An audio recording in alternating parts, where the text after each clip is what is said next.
Hello दोस्तों, हमारे YouTube channel में आप सभी का स्वागत है। तो इस वीडियो में हम सीमेंस स्टॉक के ऊपर डिस्कशन करने वाले हैं। पिछले 2 दिनों में स्टॉक के अंदर हमें काफ़ी भयंकर गिरावटें देखने को मिली है। फर्स्ट ऑफ ऑल गिरावट के पीछे रीजंस को डिस्कस करेंगे एंड उसके बाद हम स्टॉक की fundamentals, valuation and profit growth, sales growth, technicals, इन सभी चीज़ों के ऊपर भी डिस्कशन करने वाले हैं। तो चलो स्टार्ट करते हैं। देखो, गिरावट के पीछे रीजंस की हम बात करें तो रीजन है मैनेजमेंट की गाइडेंस। आगे के लिए मैनेजमेंट की जो गाइडेंस रही है ये वीक रही है और इसके वजह से स्टॉक के अंदर हमें गिरावटें देखने को मिल रही है। थोड़ा विस्तार से समझते हैं। कही जा रही है कि सीमेंस इंडिया के शेयरों में गिरावट का सिलसिला सोमवार यानी कि 23 दिसंबर को भी जारी रहा। निवेशक लगातार इस शेयर में मुनाफा वसूली कर रहे हैं। इस बीच कई ब्रोकरेज फर्मों ने भी इस शेयर को लेकर अपना टारगेट प्राइस घटा दिया है। काफ़ी सारे ब्रोकरेज फर्म्स जो हैं उन्होंने अपने जो टारगेट्स हैं उन्हें घटाए हैं। यह प्रतिक्रिया कंपनी के मैनेजमेंट के एक बयान के बाद देखने को मिली है, जिसमें उन्होंने कंपनी की ग्रोथ में आगे कमजोरी का संकेत दिया था। कंपनी के मैनेजमेंट ने 20 दिसंबर यानी कि पिछले ट्रेडिंग डे की बात हो रही है, फ्राइडे की बात हो रही है कि 20 दिसंबर को निवेशकों के साथ एक बैठक आयोजित की थी। इस बैठक में कंपनी ने प्राइवेट कैपिटल एक्सपेंडिचर के स्थिर रहने और डिजिटल इंडस्ट्री के लिए सप्लाई चेन से जुड़ी चिंताओं का संकेत दिया गया था। इसके बाद इसके शेयर उस दिन 10% गिरकर बंद हुए थे।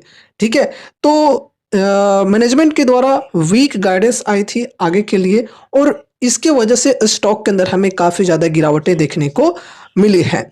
और साथ ही साथ यहाँ पर ये गाइडेंस आने के बाद कुछ ब्रोकरेज फर्म्स जो हैं उन्होंने अपने रेटिंग्स एंड टारगेट्स के अंदर चेंजेस किए हैं। यहाँ पर देखो, इलारा कैपिटल ने इस शेयर पर अपनी एक्यूमुलेट की रेटिंग दोहराई है। हालांकि इसका टारगेट प्राइस घटाकर 670 रुपये प्रति शेयर कर दिया है।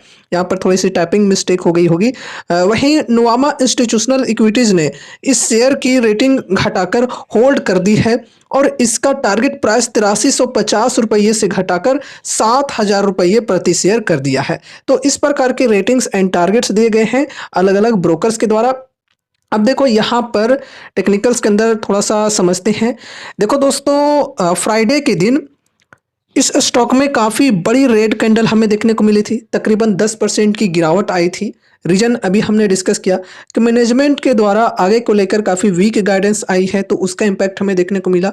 साथ ही साथ फ्राइडे के दिन ओवरऑल पूरे बाजार की हम अगर बात करें तो पूरे बाजार में ही सेलिंग प्रेशर था, तो उसका इम्पैक्ट भी देखने को मिला है। एंड देखो, ये जो स्टॉक है ये एकदम रेंज में चल रहा है यहाँ पे काफ़ी समय से इस प्रकार से। ठीक है, एंड यहाँ पर इस रेजिस्टेंस से प्रॉफिट बुकिंग शुरू हो गई थी और यहाँ पर इस लेवल पर पहुंचने के बाद मैनेजमेंट के द्वारा ऐसी गाइडेंस आई और बाजार का मूड भी खराब था, इसलिए सीधा स्टॉक जो है ये यहाँ पहुंच गया।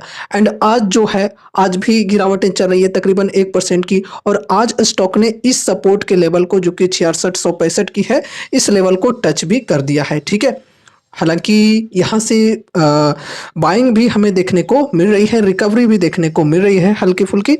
अब यहाँ पर हम स्टॉक के फंडामेंटल्स एंड वैल्यूएशन, इन चीज़ों को भी समझ लेते हैं। सबसे पहले यहाँ पर हम मार्केट कैप को डिस्कस करते हैं। तो देखो, मार्केट कैप है फिलहाल 2,42,304 करोड़ की, यानी कि एक लार्ज कैप कंपनी है। और अगर हम इनके बिजनेस की बात करें तो बिजनेस इनका डाइवर्सिफाइड तरीके का है, लेकिन मेजर रेवेन्यू की अगर हम बात करें तो मेजर रेवेन्यू जो इनकी आती है ये पावर सेक्टर से आती है। साथ ही साथ और भी सेक्टर्स के अंदर कंपनी काम करती है, लाइक डिजिटल हो गया, इंफ्रास्ट्रक्चर हो गया, फिर मोबिलिटी सेक्टर हो गया। तो इन सभी सेक्टर्स के अंदर भी कंपनी जो है ये काम करती है, लेकिन मेजर रेवेन्यू इनकी आती है पावर सेक्टर से। ठीक है, अब यहाँ पर स्टॉक पी की बात करें तो 89.3 की है, इंडस्ट्री पी 68.4 की है। तो इंडस्ट्री पी के कंपैरिजन में स्टॉक की जो पी है ये ज़्यादा है। साथ ही साथ पीज रेशियो की बात करें तो ये काफ़ी ज़्यादा है, 4.34 की है। तो ओवरऑल वैल्यूएशन की बात करें तो वैल्यूएशन यहाँ पर काफ़ी एक्सपेंसिव है। आरओसी 25.6% की, आरओई 19.1% की, बढ़िया है। प्रमोटर्स होल्डिंग 75%, प्लेज परसेंटेज 6.67 की है।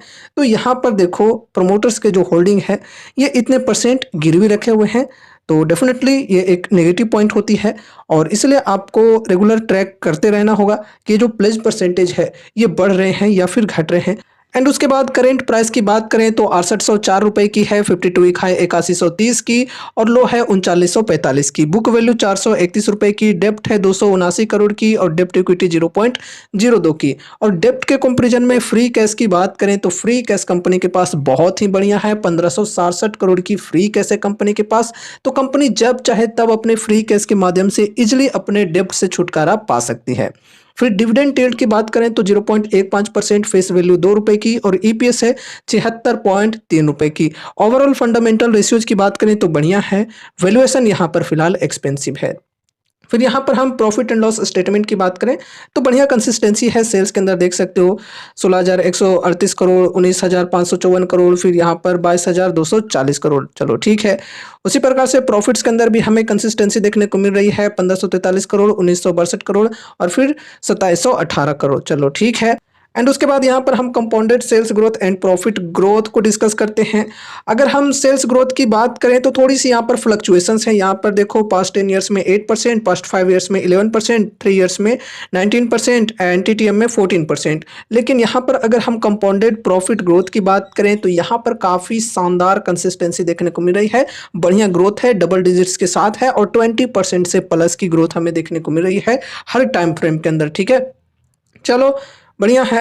फिर यहाँ पर हम शेयर होल्डिंग पैटर्न की बात करें तो प्रोमोटर्स की होल्डिंग 75% बढ़िया है। एफआईआईज के द्वारा कंटिन्यूसली यहाँ पर बाइंग हो रही है। एंड उसके बाद यहाँ पर डीआईएच की बात करें तो डीआईएच के द्वारा कंसिस्टेंसी के साथ यहाँ पर सेलिंग हो रही है, ट्रिम होते हुए हमें देखने को मिल रही है। फिर पब्लिक की बात करें तो पब्लिक के द्वारा भी कंटिन्यूसली यहाँ पर बाइंग हो रही है। ओवरऑल शेयर होल्डिंग पैटर्न्स की भी बात करें तो ठीक है। ठीक है, और लॉन्ग टर्म के लिए कंपनी बढ़िया है। किन्हीं को अगर इस सेक्टर में कम रिस्क लेकर चलना है तो वो इस कंपनी के ऊपर अपनी स्टडी करके चल सकते हैं। ठीक है, और यहाँ पर टेक्निकल्स के अंदर अब चलो हम डिस्कस करते हैं। देखो दोस्तों, ये जो स्टॉक है ये काफ़ी टाइम से एक रेंज में चल रहा है इस प्रकार से। ठीक है, यहाँ पर देखो सपोर्ट की लेवल है 6513 से लेकर 6665 तक की। फिर यहाँ पर रेजिस्टेंस की लेवल है 7979 की। तो इसी सपोर्ट और रेजिस्टेंस के बीच में प्राइस चल रहा है। यहाँ पर लोगों ने शॉर्ट टर्म के लिए काफ़ी बेहतरीन तरीके से फ़ायदे भी उठाए हैं। यहाँ पर सपोर्ट पर बाइंग किया, रेजिस्टेंस पे सेल किया, फिर यहाँ पर सपोर्ट पे इधर बाइंग किया, थोड़ा सा टाइम लगा ज़्यादा एंड उसके बाद फिर यहाँ पर रेजिस्टेंस पे सेलिंग हुआ, फिर यहाँ पर गिरकर सपोर्ट पे आया, फिर रेजिस्टेंस पे गया, इस प्रकार से। और रेजिस्टेंस से फिर से यहाँ पर प्रॉफिट बुकिंग हमें देखने को मिली है और फिर से सपोर्ट को स्टॉक ने टच किया है।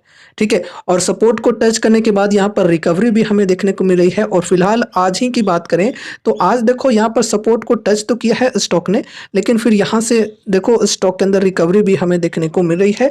अभी तकरीबन 6800 के प्राइस पर है स्टॉक। ठीक है, एंड यहाँ पर अगर कोई लॉन्ग टर्म के लिए इन्वेस्टमेंट की सोच रहे हैं तो डिस्काउंट्स कैसे मिल रही है। लार्ज कैप कंपनी है तो 15% 18% की जो डिस्काउंट्स होती हैं वो ठीक होती हैं एसआईपीज की शुरुआत करने के लिए।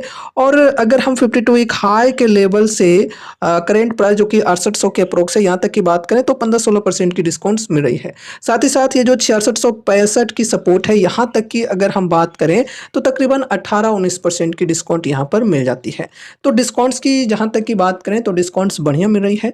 अगर किन्हीं को ये जो कंपनी है ये पसंद है और लॉन्ग टर्म का विजन है तो यहाँ पर इन्वेस्टमेंट की शुरुआत करके चल सकते हैं। देखो मैनेजमेंट के द्वारा जो गाइडेंस आई है इसका मतलब ये नहीं कि अब ये जो कंपनी है ये एकदम बर्बाद हो जाएगी। आगे के लिए गाइडेंस दी गई है, इसका मतलब ये नहीं कि अब कंपनी जो है ये ग्रो करेगी ही नहीं।